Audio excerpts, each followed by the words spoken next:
Captain Miller மாதிரி கையில் ஒரு புல்லட் எடுத்துக்கிட்டு ஜாலியாக ஏதாவது வீடியோவுக்கு கண்டென்ட் கிடைக்குமான்னு தேடி அப்படியே காட்டுக்குள்ளே போயிட்டு இருக்கும்போது லால்குடியை தாண்டி ஒரு சின்ன கிராமம் மாதிரி இருந்துச்சு.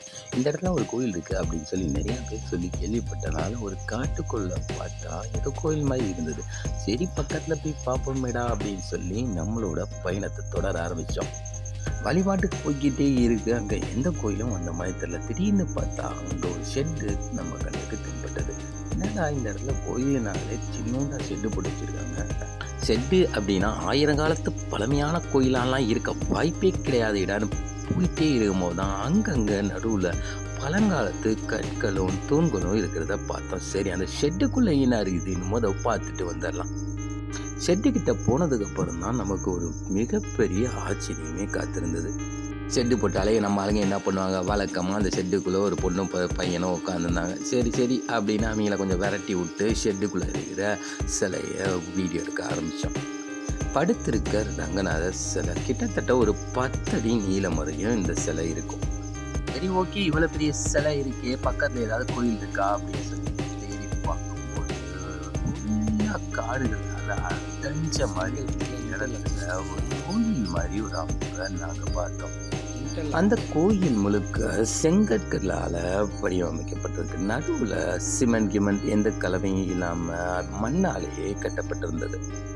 இப்போ இந்த மாதிரி பொலிவிலேருந்து சுத்தமாக டேமேஜ் ஆகிருக்கிற இந்த கோயில் ஒருவேளை இவ்வளோதான் கோயிலாக இருந்திருக்குமா, இல்லை இதை சுற்றி பெரிய கோயிலாக இருந்திருக்குமான்னு சொல்லி தேடும்போது தான் அதோட ஃபவுண்டேஷனை பார்த்தோம்.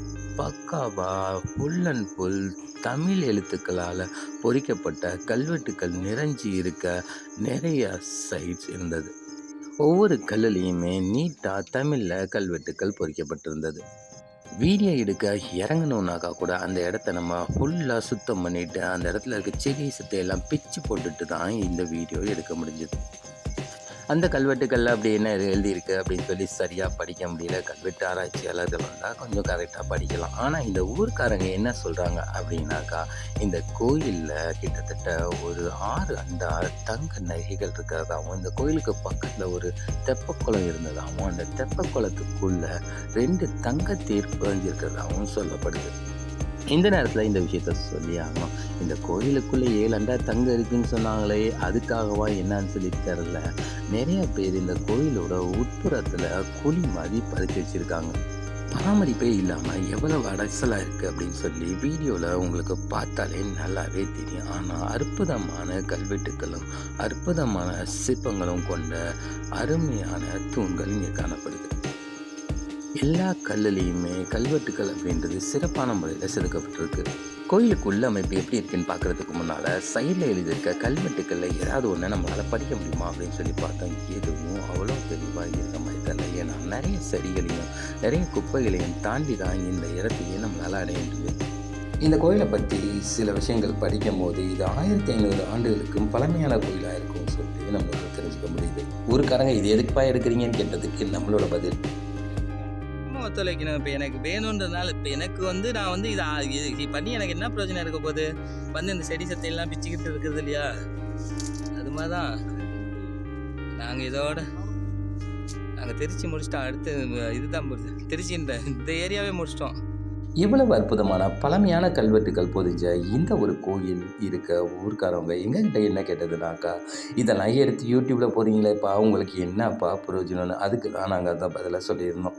கண்டிப்பாக இந்த கேள்வி அவங்களுக்கு மட்டும் இல்லை, அடிக்கடி எங்களுக்கே வர ஆரம்பிச்சது. இவ்வளவு கஷ்டப்பட்டு ஒரு வீடியோவை எடுத்து போஸ்ட் பண்ணாக்கா ஒரு 3-4 பேர் கூட பார்க்க மாட்டீங்க. அப்படியே பார்த்தாலும் யாரும் சேனலை சப்ஸ்கிரைப் பண்ணுறது கிடையாது, ஒரு லைக் பண்ணுறது கிடையாது. முடிஞ்ச அளவுக்கு சேனலை சப்ஸ்கிரைப் பண்ணிவிட்டு ஒரு லைக்கை போடுங்க. முடிஞ்ச அளவுக்கு உங்கள் ஃப்ரெண்ட்ஸ் சர்க்கிளில் கொஞ்சம் ஷேர் பண்ணி விடுங்க. நாங்கள் இந்த வீடியோலாம் ரொம்பவே கஷ்டப்பட்டு தான் இருக்கிறோம்.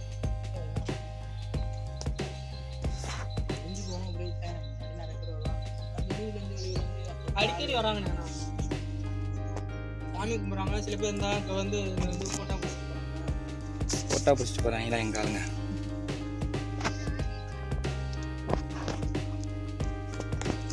ஒரு இது எழுதி ஓட்டினாங்க, ஆனால் அதை திரும்ப தவறாக இருக்கு.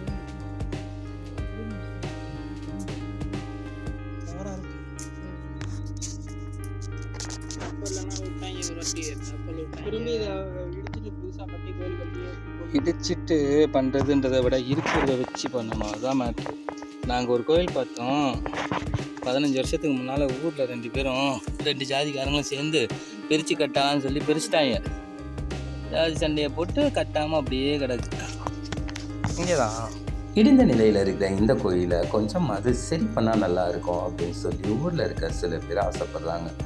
கோயிலுக்கு உறுப்பினர் நுழையும் போது அற்புதமான ஒரு நுழைவாயில் இருக்கு. அதில் அற்புதமான சிற்பங்கள் வடிக்கப்பட்டிருக்கு. இந்த சிற்பத்தை நீங்கள் கரெக்டாக பார்த்தீங்கன்னா உங்களுக்கு கொஞ்சமாக புரிய வரும். குழந்தைகள் அடிக்கடி விரும்பி பார்க்குற லிட்டில் கிருஷ்ணான்ற கார்ட்டூனில் ஒரு பெரிய பறவையோட வாயை கிருஷ்ணர் கிழிக்கிற மாதிரி இருக்கும்.